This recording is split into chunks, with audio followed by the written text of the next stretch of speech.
So okay, फिर एक बार मिलते हैं। और बहुत बच्चे बोल रहे थे कि लेक्चर नंबर 1 तो ठीक था, काफ़ी अच्छा भी था। कुछ एक प्रॉब्लम आई भी थी कि सर वो वीडियो जो है उसकी क्वालिटी अच्छी नहीं थी, तो उसके लिए फिर मैंने हाई रेजोल्यूशन में वो वीडियो डाल दी है। अच्छा, एक चीज़ और है कि सेम डे अगर बता दोगे तब तो कुछ हो पाएगा, रेजोल्यूशन चेंज हो जाएगा। लेकिन अगर 2 4 6 दिन बाद बताओगे तो भाई पॉसिबल नहीं है, क्योंकि मैं तो वीडियो डिलीट कर देता, क्योंकि मेरे में इतना स्पेस नहीं बचता है। ठीक है, अब बेसिक पढ़ाने के पॉइंट ऑफ व्यू से तो मैंने सोचा कि क्यों ना इस जो गवर्नमेंट टेक्स्ट बुक है उसी को सॉल्व कर दिया जाए, क्योंकि बेसिक के लायक तो काफ़ी क्वेश्चन है उसमें। तो अगर वो तुम कर लेते हो तो आई डोंट थिंक कि आपको कुछ और ज़्यादा करना है।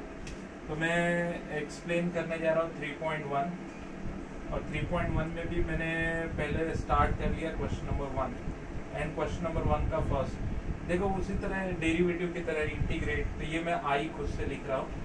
इंटीग्रेशन का साइन नहीं दिया है, मैं खुद इंटीग्रेट बोला तो विथ रिस्पेक्ट टू एक्स, ये तुम्हारा इंटीग्रेंड दिया हुआ है। इंटीग्रेंड मतलब जो क्वेश्चन होता है उसे इंटीग्रेंड कहते हैं। X cube plus x square minus x plus 1, ठीक है, dx ये दे दिया गया, बरोबर। अब मेरा क्या होगा कि प्लस माइनस वाला रूल है कि चलो भाई integral of X cube dx plus integral of X square dx minus integral of X raise to 1 dx, जिसे x dx भी कहते हैं, इंटीग्रल ऑफ dx। फिर आपको ये याद रखना है कि integral of X raise to n क्या होता है, ठीक है, जो होता है x raise to n plus 1 upon n plus 1, ठीक है, प्लस c। ये जो चीज होती है ये फॉर्मूला है। तो मैं तो हर एक बच्चे को कहता हूँ कि जब भी अगर कोई नया चैप्टर है और अगर आप मन में बिठा लिए कुछ सीखना है तो करते वक्त ना आप मेन क्वेश्चन में जो यूजफुल फॉर्मूला है ना उसको लिखो। एटलीस्ट एक एक्सरसाइज के लिए भी करोगे ना तो फिर वो याद हो जाता है, फिर आपको दिक्कत नहीं होगी। ठीक है, 1 dx 1x प्लस सी। आप अपने आप से भी सवाल पूछो कि 1 किसका इंटीग्रल किसका डेरिवेटिव होता है, तो ऑटोमेटिक उसका आंसर आ जाएगा। अच्छा, लोग बोलेंगे हर जगह सी नहीं लिखना है, प्लस सी आपने बोला था ना, प्लस सी सबके लिए नहीं लिखना है, नहीं, एक कॉमन प्लस सी लिखते हैं। ठीक है, सो ये पहला क्वेश्चन हो गया। फिर किसी बच्चे ने बोला कि दूसरा करके दिखाओ, तो let me see what is the second one. Question ऐसा है, i equal to integral of X square 1 minus 2/x का स्क्वायर। कोई कहे कि सर सुबह वो जो प्रॉपर्टी नहीं बता रहे थे आप, लीनियर होगा, तो ये तो खैर लीनियर है भी नहीं। और अब मत सोचो यार, मल्टीप्लाई में आ गया ना कुछ, अभी मत सोचो, अभी तो सिंपली करते जाओ इसे।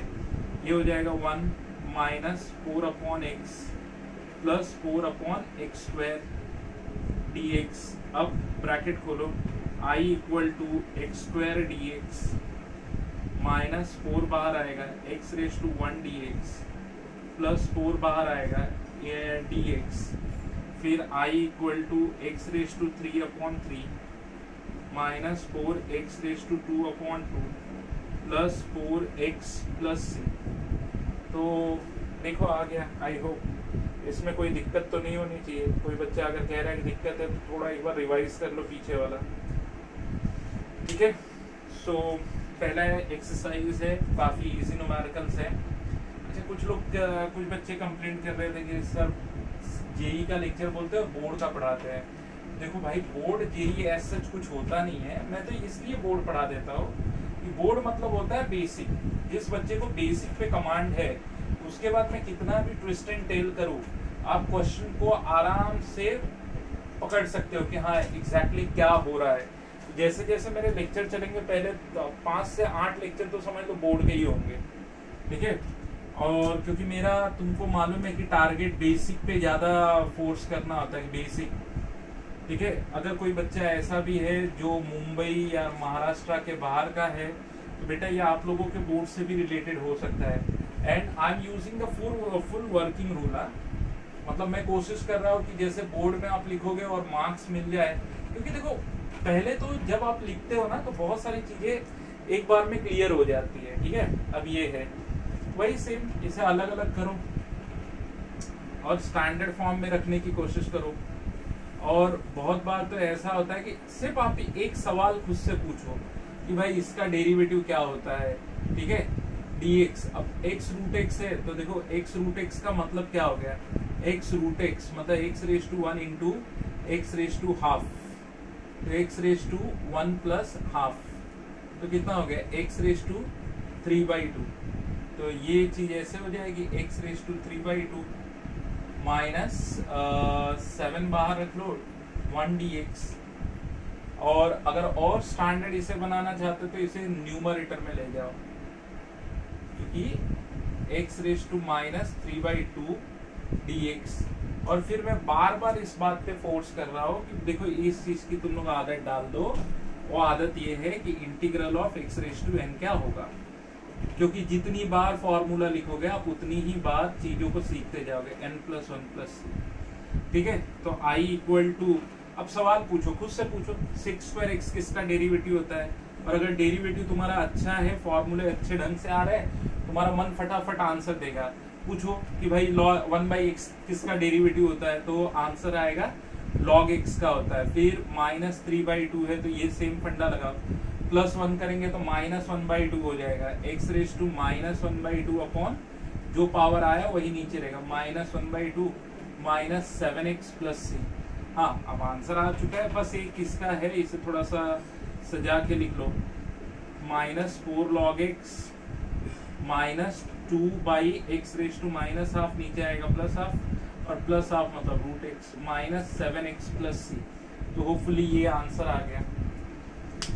ठीक है, तो अगर तुम्हें ये चीज समझ में आ रही है तो तुम्हें डेफिनेटली बड़ा मजा आएगा इंटीग्रेशन पढ़ते वक्त। तो देखो भाई, फोर्थ तो मैं तुम्हारे भरोसे छोड़ देता हूँ, फोर्थ तुम कर लेना, फिफ्थ वाला मैं जो है वो बता देता हूँ। ठीक है, 3.1 कर रहे हैं, फोर्थ वाला तो मैंने छोड़ दिया है, फिफ्थ वाला तो पहले बोर्ड बुक जो PDF फॉर्मेट में सब बच्चों के पास पहुंच चुका है, तो आप ये कोशिश करो कि मेरा वो पढ़ के हो जाए। ठीक है, अब मैं फिर आगे चलता हूँ, क्वेश्चन नंबर 5 बताता हूँ, वही चल रहा है, 3.1 चल रहा है। ठीक है, क्वेश्चन नंबर 5 फर्स्ट का, I equal to integral of 3x² minus 2x plus 5 by x root x, ये dx कुछ यूं चल रहा है। अब क्या करेंगे, डिवीजन रूल एज सच तो कुछ होता नहीं, तो इसी को ही डिवाइड कर दो।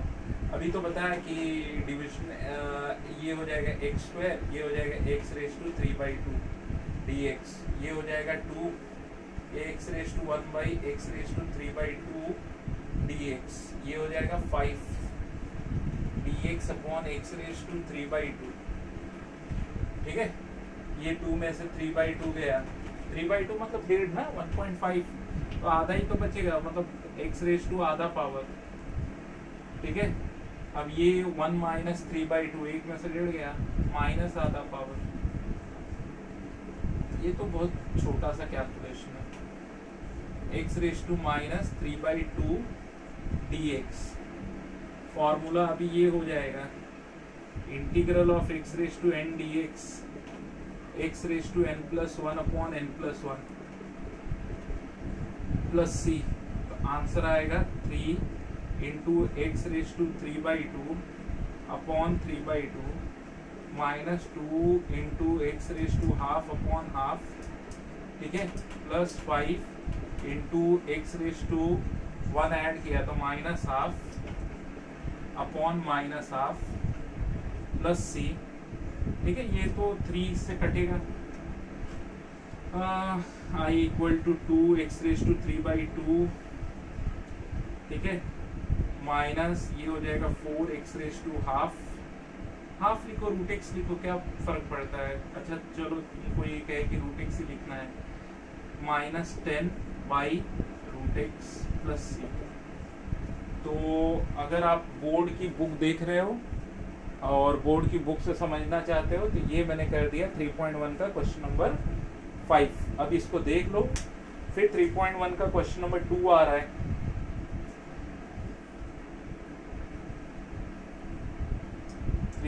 का क्वेश्चन नंबर 2 आएगा, जिसमें कुल मिला के 10 न्यूमेरिकल है, 10 में से 5-6 तो मैं ही तुम्हें बता दूंगा। ठीक है, come on go through this, ये तो कर ही लोगे।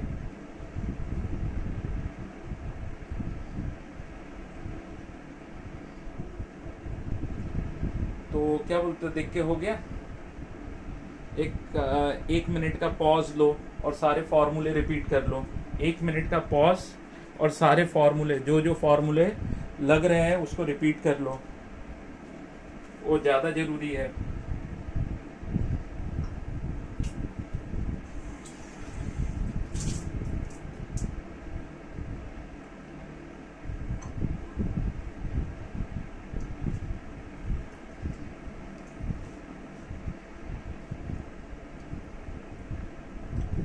फॉर्मूले एक बार गो थ्रू कर लो। चलो फिर ये रब करने के बाद तो जो पहला एक्सरसाइज है 3.1 कर रहे हो, उसमें मोर और लेस काफी सारे बेसिक्स क्लियर हो जाते हैं। भाई ऐसा न्यूमेरिकल रहा तो क्या करेंगे, वैसा रहा तो क्या करेंगे, ठीक है। तो अब मैं आगे की तरफ बढ़ता हूँ 3.1 का सेकेंड पार्ट, जिसमें फर्स्ट न्यूमेरिकल मैं तुम्हें बता चुका हूँ, सेकेंड तुम कर लोगे, थर्ड से मैं चालू करता हूँ। थर्ड वाला ऐसा है, I equal to sine X upon cos square X. अब लोगों को डर लगता है कि यार बहुत भयंकर प्रॉब्लम आ गया। देखो डिविजन रूल तो है नहीं, मल्टीप्लिकेशन होता तो एक बार बोल भी देता कि चलो मल्टीप्लाई वाला लगा देते हैं, डिविजन तो है नहीं। सो कैसे अप्रोच करेंगे? अप्रोच इसमें बहुत डिफिकल्ट थोड़ी है। y cos x into cos x, ये ऐसे कर दिया। कोई बच्चा बोले क्यों ऐसे, इंटू 1 कर दिया, sine X into 1, sine X ही होता है। कोई बच्चा बोले ऐसे क्यों हुआ? हाँ ऐसे हुआ ना कि ये बन गया tan x और ये बन गया sec x। अब आप अपने मन से पूछो कि किसका derivative tan x sec x होता है, तुम्हारा खुद का मन भी कहेगा sec x का होता है। तो देखो कितना डिफिकल्ट था, कितना डिफिकल्ट था। क्या इसमें कोई डिफिकल्टी तुम्हें नजर आ रही है? तो देखो ऐसे क्वेश्चन डिफिकल्ट नहीं होते हैं, प्रोवाइडेड तुम थोड़ा सोचना चालू करो। अब लोग अगले क्वेश्चन की तरफ जाते हैं, थर्ड के बाद ये फोर्थ पे जाते हैं। तो I इक्वल टू ये आ गया cos 2x upon sine square x, cos 2x upon sine square X. अब इसका लाइन ऑफ थिंकिंग क्या होगा? ऐसा फॉर्मूला सोचो cos का, cos 2 थीटा तो तुम सब लोगों को आता होगा। अच्छा कोई बच्चा बोले सर मेरे दिमाग में तो ये वाला आ रहा है, कोई बोले मेरे दिमाग में वो आ रहा है, कोई भी आने दो, फॉर्मूला कोई भी लगाओ। अच्छा एक बच्चा बोले सर मेरे दिमाग में तो 1 माइनस 2 साइन स्क्वायर एक्स आ रहा है, फिर एक ये भी बोलेगा कि मेरे दिमाग में cos square X minus sine square X आ रहा है। कोई भी लगाओ, फर्क नहीं पड़ता है, ठीक है। आंसर वही आएगा सिंप्लीफाई होने के बाद। 1 बाई साइन स्क्वायर यानी हो जाएगा कोसेक स्क्वायर, अलग अलग कर रहा हूँ, डिवाइड कर रहा हूँ, और यहाँ तो कट जाएगा साइन स्क्वायर एक्स, सो डी एक्स। अब खुद से एक सवाल पूछो, किसका डेरिवेटिव कोसेक स्क्वायर एक्स होता है? मैंने तो कहा जितने भी सी होते हैं ना उनका डेरिवेटिव नेगेटिव होता है। तो अगर इंटीग्रल में पूछा है तो उनका इंटीग्रल नेगेटिव होगा। माइनस ये पूछो कि किसका डेरिवेटिव 1 होता है, तो मन तुम्हारा खुद ही कहेगा एक्स का होता है। तो कोई बहुत बड़ी चीज नहीं है, रॉकेट साइंस नहीं है इंटीग्रेशन की, चलो दिमाग लगाते हैं। अच्छा यही रीजन है कि मैं इंटीग्रेशन को बार बार बोलता हूँ कि भाई एक बार तुम लोग इंटीग्रेशन में पहले बेस पढ़ लो, ठीक है। अब सब्स्टिट्यूशन भी मैं पढ़ाऊंगा तो पहले तो बहुत बेसिक सब्स्टिट्यूशन पढ़ाऊंगा, मतलब मेरा टारगेट होगा कि पहले टेक्स्ट बुक में खत्म कर देता हूँ। अब उसके बाद फिर मैं जेई के पॉइंट ऑफ व्यू से अलग अलग लेवल के सब्स्टिट्यूशंस, और डोंट वरी लेक्चर्स जैसे जैसे आगे बढ़ते जाएंगे लेवल आपका हाई होगा। और जितनी भी एक कोई बुक ले लो, चाहे अमित अग्रवाल ले लो, चाहे पियर्सन्स ले लो, जितनी भी चीजें होती है वो सारी चीजें पढ़ाई जाएंगी। चलो 5th तो मैं समझ लूंगा कि तुम कर सकते हो। अब मैंने 6th ले लिया, 6 में क्या है, sign X upon 1 plus sine x. अब एक बच्चा बोले मैं क्या करूं, क्या करूं? डिनोमिनेटर हटा दो, सीधी बात है, डिनोमिनेटर हटेगा तो कुछ ना कुछ तो डेफिनेटली होगा। फिर बच्चा बोलेगा कैसे हटेगा? देखो डिनोमिनेटर हटाने का सीधा सीधा तरीका है, ठीक है, वो रैशनलाइजेशन नहीं बोलते हैं, बट इसके प्रोसेस वही है, रैशनलाइजेशन रूट के लिए किया जाता है, प्रोसेस वही है, ठीक है, लेकिन नाम रैशनलाइज नहीं रखते हैं। 1 minus sine x, 1 minus sine x से ऊपर नीचे मल्टीप्लाई। फिर कोई बच्चा बोले आप सर हो, आपको कैसे समझा? अरे नहीं ऐसी बात नहीं, मैं सर हूँ तो मैं तो अभी फर्स्ट टाइम इस बुक को देख रहा हूँ, ठीक है, पहली बार मैं देख रहा हूँ भाई, मुझे भी नहीं मालूम था, ये तो तुमको पढ़ाने के चक्कर में पहली बार मैं इस बुक को देख रहा हूँ। हाँ, मेरे दिमाग में क्या चल रहा था कि डिनोमिनेटर हट जाए। डिनोमिनेटर तब हटेगा जब 1 माइनस साइन स्क्वायर एक्स हो जाएगा। कोई बोले उससे कैसे हटेगा, बता रहा हूँ ना कैसे हटेगा। 1 माइनस साइन एक्स हो गया, अब ऊपर जो हो गया वो हो गया sine x minus sine square x, और नीचे हो गया cos square x, cos square x. फिर कोई बच्चा बोले फिर आगे तो ये डिवाइड कर दो, साइन बाई कॉस स्क्वायर तो करके दिखाया था ना, tan x into sec X होता है। अब कोई बोले कि सर नहीं समझा, तो फिर भाई गो थ्रू कर लो एक बार, और ये हो जाएगा tan स्क्वायर एक्स। फिर इंटीग्रल का फाइनल आंसर लिखने से पहले इसका तो मुझे मालूम है सेक एक्स होता है। अच्छा, कोई बच्चा कहता है कि चलो इसका सर मैं लिख देता हूँ, ये सेक एक्स लिख दो और एक कांस्टेंट डाल दो c1, क्योंकि अभी इसको तुम सिंप्लीफाई करोगे। tan स्क्वायर एक्स कैसे करोगे, तो tan स्क्वायर का तो नहीं मालूम है लेकिन सेक स्क्वायर का मालूम है, तो I will use the identity. ठीक है, अब आइडेंटिटी यूज करोगे तो sec X plus c1 minus sec square X dx plus 1। ठीक, सो अब क्योंकि फाइनल आंसर लिखने जा रहे हैं, सेक एक्स प्लस c1 माइनस इसका हो जाएगा tan x और इसका हो जाएगा x और प्लस c2।